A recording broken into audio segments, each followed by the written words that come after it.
Hello guys, कैसे हैं आप सब। उम्मीद है बढ़िया होंगे, मस्त होंगे, ज़बरदस्त होंगे।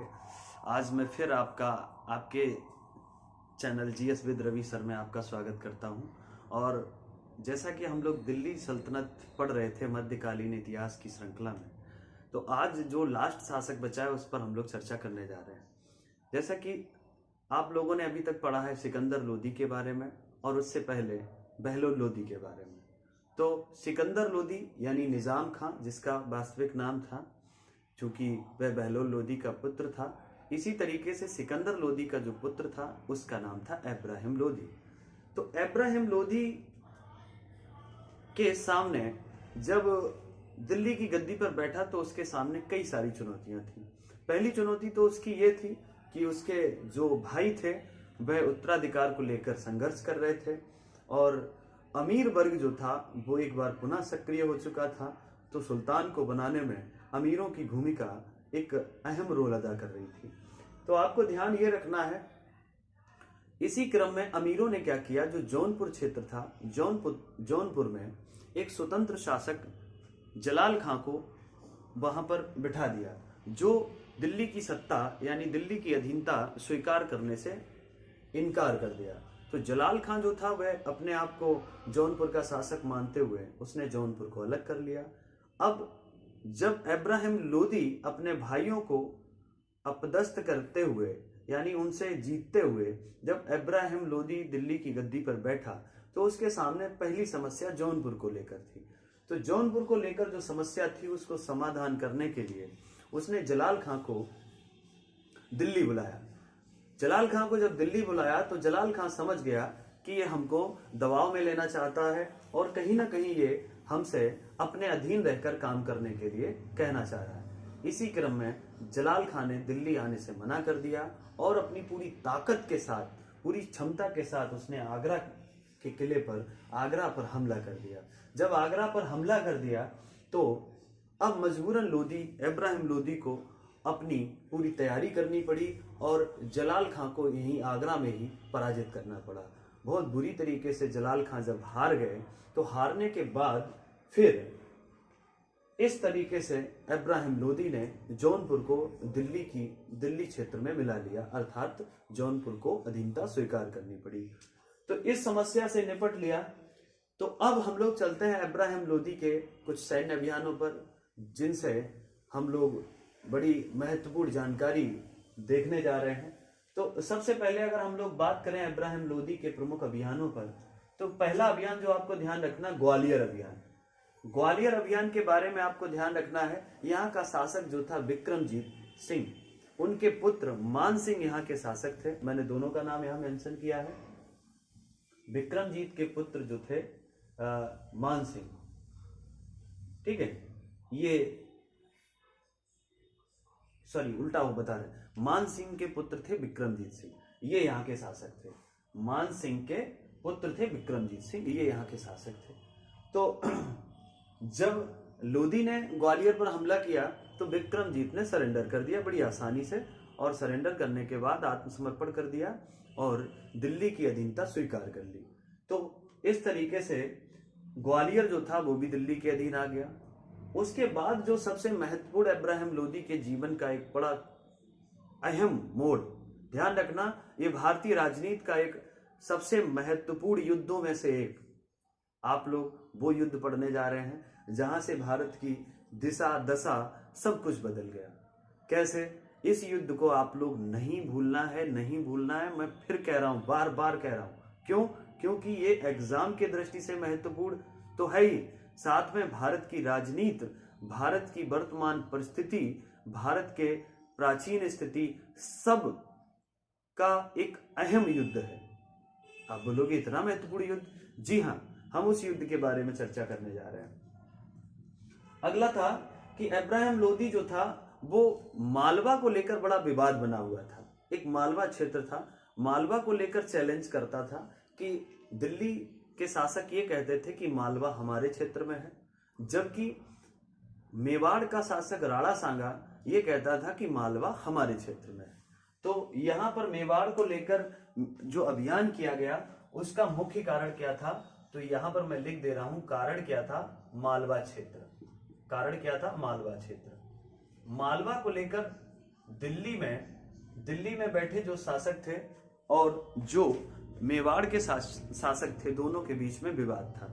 दोनों अपना अपना दावा करते थे। इसी क्रम में जब इब्राहिम लोदी ने मेवाड़ पर हमला किया मालवा के लिए, मालवा को प्राप्त करने के लिए, तो राणा सांगा और इब्राहिम लोदी की सेनाएं आमने सामने खतौली नामक जगह पर आ गई। तो ये युद्ध जो है ना, ये युद्ध बड़ा महत्वपूर्ण है। ये युद्ध जो है भारतीय इतिहास की दशा और दिशा दोनों बदलता है। कौन सा युद्ध? खतौली का युद्ध। 1517 से 18 के बीच में हुआ खतौली यानी खटौली का युद्ध। इस युद्ध में क्या हुआ? ये युद्ध दोनों तरफ से अपनी पूरी क्षमता के साथ लड़ा गया। क्यों? क्योंकि राणा सांगा भी बहुत एक महान योद्धा था और इब्राहिम लोदी की विशाल सेना थी। युद्ध कई दिनों तक चला, लेकिन इस युद्ध में दोनों लोगों का बहुत नुकसान हुआ, लेकिन कोई भी अंतिम रूप से जीतने में सफल नहीं हुआ। अर्थात ये युद्ध अनिर्णित रहा। तो यहां पर आप लिख सकते हैं ये युद्ध कैसा रहा? अनिर्णित। ठीक है, अनिर्णित रहा, अनिर्णित रहा, अनिर्णित रहा। इसका कोई भी परिणाम नहीं निकला। जब ये युद्ध अनिर्णित रहा तो इस युद्ध के बाद ही राणा सांगा को एक चीज का एहसास हो गया कि इब्राहिम लोदी को हराना बड़ा मुश्किल है। तो अब आप बोलोगे इब्राहिम लोदी को हराना मुश्किल है, तो राणा सांगा ने कैसे भारत का इतिहास बदल दिया? ऐसा उसने क्या किया? तो ये हम लोग समझते हैं कैसे।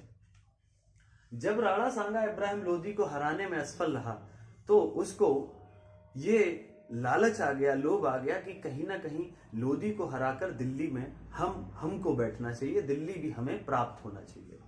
तो कई सारे इतिहासकार इस बात का पुष्टि करते हैं कि राणा सांगा स्वयं चाहते थे कि दिल्ली पर उनका नियंत्रण हो। तो इसलिए राणा सांगा, अब इसको मैं यहीं पर ब्रेक करता हूं, ठीक है, इसको मैं यहीं पर ब्रेक करता हूं। बस इतना जहन में रखना कि इब्राहिम लोदी को लेकर राणा सांगा की मानसिकता क्या थी, बदल गई थी। ठीक है, खतौली के युद्ध के बाद अंग्रेजी की किताबों में इसे खटौली का युद्ध लिखा मिलेगा और हिंदी की किताबों में खतौली मिलेगा। जो भी हो आप समझ जाना, खतौली का युद्ध राणा सांगा वर्सेस इब्राहिम लोदी के बीच में लड़ा गया था 1517 से 18 के बीच में। बड़ा महत्वपूर्ण युद्ध है। आगे चलते हैं। तो अगला मैंने हेडिंग बनाया पानीपत के प्रथम युद्ध की पृष्ठभूमि। तो पानीपत का जो प्रथम युद्ध था उसकी पृष्ठभूमि क्या थी, ये आपको जानना बहुत महत्वपूर्ण है। क्यों? क्योंकि पानीपत का युद्ध भारतीय इतिहास की दशा और दिशा दोनों बदलता है। तो हमको ये पता होना चाहिए पानीपत का युद्ध हुआ क्यों, वजह क्या थी।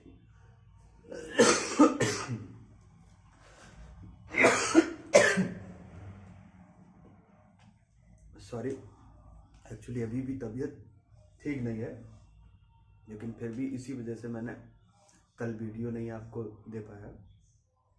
स्वास्थ्य प्रॉपर ठीक नहीं है। चलो कंटिन्यू करते हैं। लोदी का अमीरों पर शक। लोदी जो था वो लगातार, इब्राहिम लोदी लगातार अमीरों को शक की नजर से देख रहा था और कहीं ना कहीं वो ठीक भी देख रहा था। क्यों? क्योंकि उसके साथ जलाल खां वाला जो मसला था, जौनपुर वाला, वो उसके सामने हुआ था और पीछे भी अमीरों का वह रोल समझ चुका था कि अमीर लगातार हस्तक्षेप कर रहे हैं शासन प्रशासन में। इसलिए क्या हुआ कि अमीरों के उकसावे से, अमीरों ने उकसा दिया। देखो किसको उकसा दिया? बिहार के शासक दरिया खान नोहानी, एक बिहार का शासक था दरिया खान नोहानी, उसको अमीरों ने उकसा दिया और उससे कहा कि तुम विद्रोह कर दो, और विद्रोह कर दो और इसके आदेश का पालन मत करो। तो इस क्रम में क्या हुआ कि दरिया खान नोहानी को भी उकसा दिया और पंजाब का एक शासक था दौलत खान लोदी, उसको भी उकसा दिया। इन दोनों लोगों ने क्या किया? इब्राहिम लोदी के खिलाफ विद्रोह कर दिया। इन दोनों ने इब्राहिम लोदी के खिलाफ विद्रोह कर दिया। हालांकि दौलत खान लोदी का विद्रोह की जानकारी इब्राहिम लोदी को नहीं थी, लेकिन वह इंटरनली तरीके से विद्रोह कर रहा था। इंटरनली तरीके से लोदी के प्रति उसका व्यवहार ठीक नहीं था, उसकी सोच ठीक नहीं थी। क्या हुआ, दरिया खान ओहानी ने क्या किया, अवध पर हमला कर दिया। दरिया खान ओहानी कौन है, बिहार का शासक। बिहार के शासक ने अवध पर आक्रमण कर दिया। तो जब अवध पर आक्रमण किया, ये इलाहाबाद बनारस वाला जो क्षेत्र था, इस रास्ते से होते हुए, प्रयाग होते हुए, बनारस होते हुए अवध पर पहुंच गया। कौन, दरिया खान ओहानी। लोधी को जानकारी मिली कि दरिया खान ओहानी ने अवध पर आक्रमण कर दिया है और अब मुझे किसी न किसी के सहयोग की आवश्यकता होगी। तो इब्राहिम लोधी ने पंजाब का जो सूबेदार था दौलत खां लोधी को खबर भेजी कि आप हमारी मदद करें। तो दौलत खां लोधी जो था वो इस बात को भली बात समझता था कि इसने हमें अपनी सेना के साथ क्यों बुलाया है, मदद क्यों मांगी है। उसको ये डर था कहीं इब्राहिम लोधी हमको ही ना मरवा दे, हमको ही ना खत्म कर दे। इसलिए उसने क्या किया, आने से मना कर दिया, इनकार कर दिया और उसने अपने बेटे को दिलावर खां को भेज दिया। तो अपना कारण जो भी बताया हो कि स्वास्थ्य ठीक नहीं, ये नहीं ठीक, तो अपने बेटे को भेज दिया। जब बेटे को भेज दिया तो बेटे की हत्या कर दी और लोधी जो था बहुत ज्यादा, इब्राहिम लोधी वहां पर बड़ा ही रुष्ट हुआ, बहुत ज्यादा कि हमारे साथ धोखा कर दिया है, हमने बुलाया था दौलत खां लोधी को और उसने अपने बेटे को भेज दिया है। तो इसी क्रम में इब्राहिम लोधी ने क्या किया, उसके बेटे की हत्या कर दी और ये निर्णय लिया, ये सोचा कि हम दौलत खां लोधी को दंडित करेंगे। तो ये मानसिकता के साथ इब्राहिम लोधी इस संघर्ष के साथ सरवाइव करने लगे। उधर दौलत खां लोधी का जब बेटा इब्राहिम लोधी ने हत्या कर दी तो उसका दिमाग इस बात के लिए खराब हो गया। तो उसने क्या किया, उसने भी बाबर को भारत में आक्रमण करने के लिए आमंत्रित किया। तो बाबर ने भारत आने से पहले, बाबर के भारत आने से पहले दो लोगों ने, कौन कौन, एक वही खतौली युद्ध में जो जीत नहीं पाए थे राणा सांगा, इन्होंने भी, और इधर कौन, दौलत खां लोधी, इन दोनों लोगों ने क्या किया, बाबर को भारत पर आक्रमण करने के लिए न्योता भेजा। क्यों, क्योंकि इब्राहिम लोधी भी चाहते थे कि हम दिल्ली पर कब्जा करें। दौलत खां लोधी के बेटे की हत्या इब्राहिम लोधी ने कर दी, जिसकी वजह से वो बदला लेना चाहता था। और इसलिए क्या हुआ कि बाबर ने, देखो यहां पर मैंने मेंशन किया है, इसलिए दौलत खां लोधी और राणा सांगा ने बाबर को भारत पर हमला करने के लिए न्योता भेजा। बाबर ने पहला आक्रमण लाहौर पर 1524 में किया। तो बाबर ने भारत पर आक्रमण किया 1524 में लाहौर क्षेत्र पर, अर्थात पानीपत से पहले ये बाबर का भारत में पहला आक्रमण था। फिर उसके बाद आप जानते हैं 21 अप्रैल 1526 को हरियाणा के समीप पानीपत, हरियाणा में जो पड़ता है, पानीपत नामक स्थान पर दोनों की सेनाएं इकट्ठी हो गई, इब्राहिम लोधी और बाबर की। किताबों में आपको लिखा मिलेगा कि बाबर जो था वो ये 16-17 अप्रैल को ही यहां पर आ गया था, यानी कि कई दिन पहले आ गया था। तो उसने क्या किया, इस युद्ध में एक ऐसा माहौल बनाया, कई सारे गड्ढे खोदे और गड्ढों के ऊपर कई सारी झाड़ियां लगा दी, कूड़ा डाल दिया, जिससे कि ये युद्ध जो था, युद्ध में इब्राहिम लोधी की सेना फंस जाए।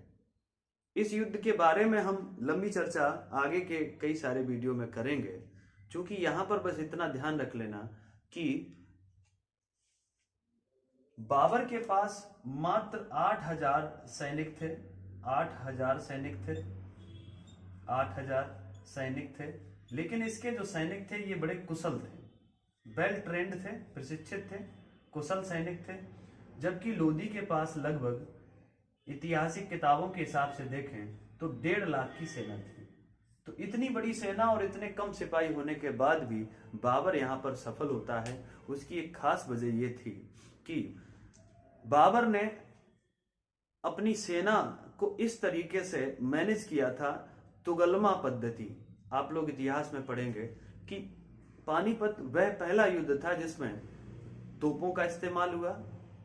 बाबर के दो प्रमुख निशानची थे, अली और मुस्तफा। इन्होंने तोपों के जरिए अब्राहम लोदी की सेना को नेस्तनाबूद कर दिया। दूसरी तरफ आप ये भी ध्यान रखेंगे कि इतिहास में यह पहला ऐसा युद्ध था उत्तर भारत में जिसमें बड़े पैमाने पर बारूद का और तोपों का इस्तेमाल हुआ था। हालांकि बारूद का प्रयोग इस पानीपत के युद्ध से पहले दक्षिण में हो चुका था, वो मैं आपको विजयनगर साम्राज्य पढ़ाते समय बताऊंगा कि कहां पर पानीपत से पहले बारूद का प्रयोग हुआ। लेकिन तोपों का इस्तेमाल, ध्यान रखना इस बात को, भारत में पहली बार तोपों का इस्तेमाल इसी युद्ध में किया गया था। तो आप यहां पर नोट कर सकते हैं, पहली बार तोपों का इस्तेमाल। आप लोग कमेंट नहीं करते हैं वीडियो देखने के बाद, तो थोड़ा सा अगर आप लोग कमेंट में 2-4 शब्द लिखेंगे तो थोड़ा सा मेरा मनोबल बढ़ेगा और मैं आप लोगों के लिए मेहनत कर रहा हूँ। तो आपसे थोड़ी सी उम्मीद भी करता हूँ कि आप लोग वीडियो को ज़्यादा से ज़्यादा शेयर करें, ज़्यादा से ज़्यादा दोस्तों को बोलें सब्सक्राइब करने के लिए, क्योंकि मैंने आपको बताया भी है। और मैं आपको बता दूँ मैं आप सभी लोगों का एक बार पुनः दिल से धन्यवाद करना चाहता हूँ। क्योंकि आप लोगों ने बड़ी तेज़ी से सब्सक्राइबर बढ़ाए। तो आपको जो भी साथी जिन्होंने मेरा चैनल पहली बार सब्सक्राइब किया है, और उन सभी साथियों का, उन सभी मेरे प्यारे स्टूडेंट्स का जिन्होंने मेरे चैनल को प्रमोट करने के लिए अपने फैमिली के लोगों, अपने फैमिली के जितने भी उनके आसपास थे सबके फ़ोन में उन्होंने सब्सक्राइब किया, उसके लिए आप सबका दिल से थैंक यू, धन्यवाद। अपना और अपनों का खूब ख्याल रखना, हंसते मुस्कुराते रहना। और वीडियो कैसी लगी, और जय हिंद, जय भारत।